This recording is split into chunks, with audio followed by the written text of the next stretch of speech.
It's always exciting to receive some new product from a company, and Benross have sent me some new putters. The new putters in the lineup, the TRIBE Putters.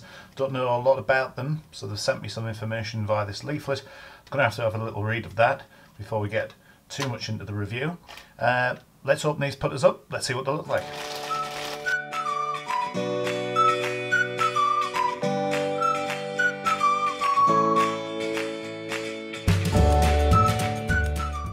So as you can see, I've tidied up all the mess. Now it's time to have a look at each of these putters. Now there's quite a few of these putters in Benross's range. It looks as though they're going to be accommodating most tastes with putters. So there's two different types. There's the TRIBE A and there's the TRIBE J. I've been sent the TRIBE J, which, according to Benross, have a two-piece construction, a hollow head design that raises the CG position to promote a better roll, a two-part plated and anodized design, precision CNC milled, expensive, 360 8-axis milled head designs, lambkin sink 11 grip, 11 stands for, I'm not sure yet, and a TRIBE head cover to keep it in. I would imagine you're probably going to get one of these with your purchase, so it's going to tell you a little bit more about the technical specifications. We might get into that later on in the review. So let's have a quick look at these putters and see what they actually look like. Now first of all, I'm going to take a look at the MD1. And the first thing that I noticed with that is it's got a lot of weight to it. We can actually see that there's some grooving in the face here. I'm assuming that's there for better roll.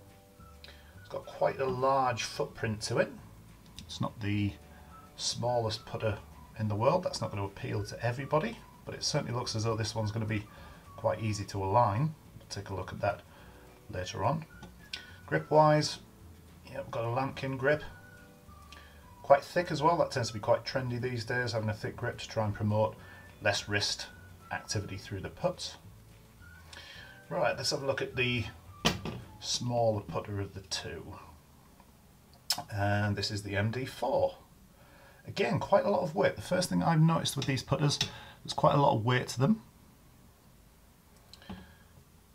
That's probably going to appeal to us guys playing in the UK where the greens are quite slow, so a little bit more weight's probably going to be beneficial. Again, we've got the grooves in the face here. Yeah, all round I think they look pretty good. Nice finish, doesn't look cheap, looks like a premium putter. Let's take these out and see if they perform like that. So here we are out on the golf course, and what a beautiful day it is here today at the Manor Golf Club. Two Benross putters in hand. Let's get hitting some putts. Let's see how these boys perform.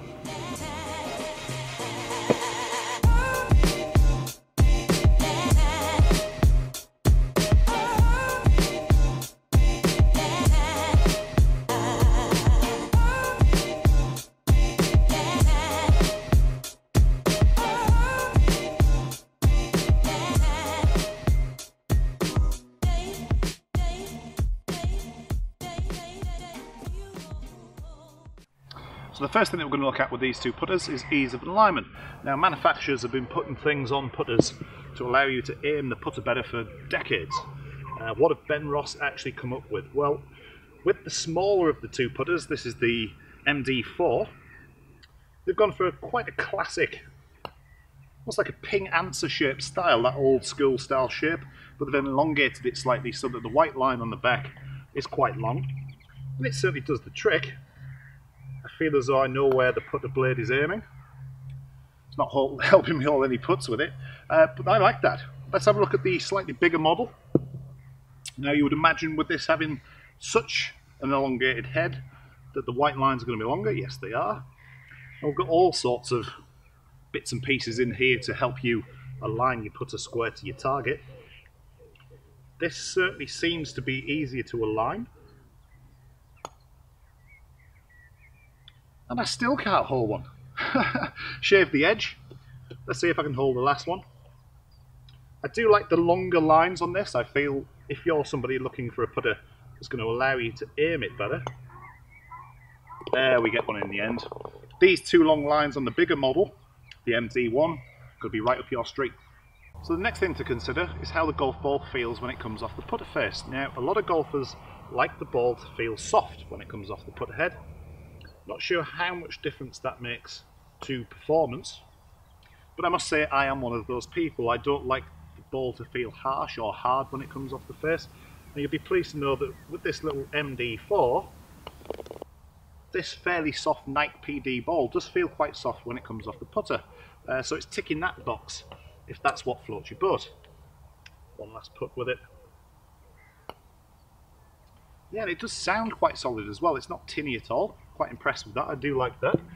Now its bigger cousin here, the Triple J MD1. I have a funny feeling I know what this is going to sound like. I've used a putter like this before in the past, or tested one. I have a funny feeling this is going to be a little bit louder. Oh yes, and it is. It does sound a bit tinny. Again, I'm not sure how much that's going to affect the performance of the putter. Yeah, there's definitely a harsher sound to it and a harsher feel as well.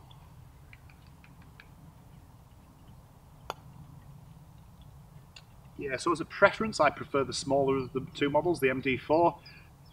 Some people might like the slightly harsher, tinny sound of the bigger one, the MD1. Really, it's kind of up to you.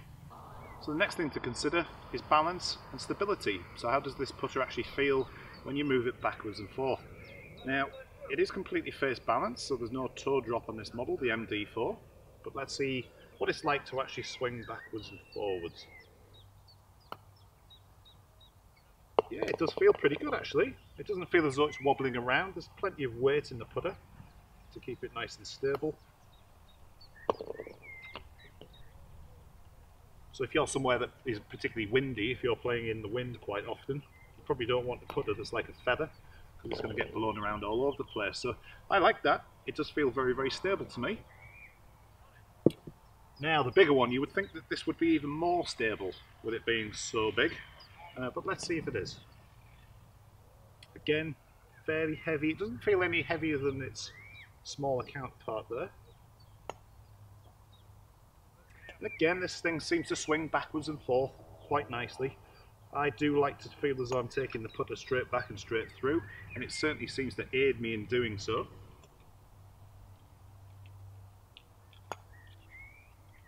Yeah, so all in all there, nothing wrong with those. They're not wobbling around or anything like that. So I think Benross have got that aspect right.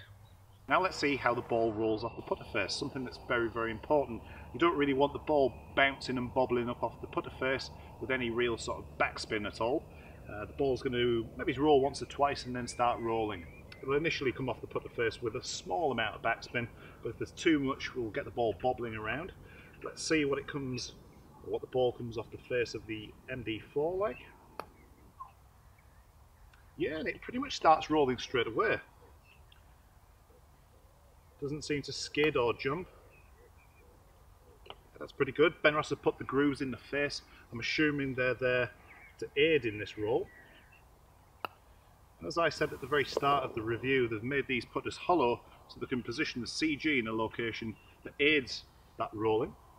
Let's try the bigger one. I'm going to assume this will be pretty much the same as the smaller putter. Yeah, I've got to say, I can't see the ball skidding or jumping or anything once I've hit it.